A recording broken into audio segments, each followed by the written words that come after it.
Hi, I'm Hugo Sánchez and I'm going to talk to you about the Battle of Yorktown. The Battle of Yorktown took place during the Independence War of the USA of America. The war was in 1781 between the 26th September and the 19th of October. The American army and their French allies, ruled by Rochambeau and Fayette, fought against the British troops ruled by Cornwallis.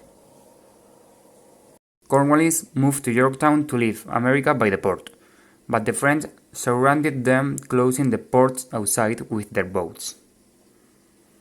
Americans and French shot to the British that gave up.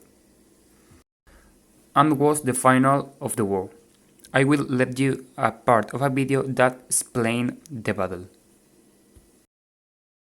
Green, Cornwallis decided the only way to win the South was to first prevent the Southern Continental Army from using Virginia as a supply base. So he abandoned the Carolinas, moving to Wilmington and on to Yorktown, a position the British believed would be easy to supply and support. On his march to Yorktown, he raided many farms, stealing horses and supplies from the locals, but also freeing thousands of slaves, many of whom joined him. The French saw Cornwallis's new position as an opportunity to land a decisive blow on the British. Washington wanted to attack Clinton in New York, but the French said it was a really dumb idea. And to be fair, it was. Instead, Washington sent out fake dispatches to make it look like they would attack Clinton, but secretly their combined force marched all the way down to Virginia. A large French fleet under the command of Comte de Grasse arrived and successfully cleared the British Navy out of the Chesapeake Bay. The combined land and naval forces then laid siege to Cornwallis's army in Yorktown.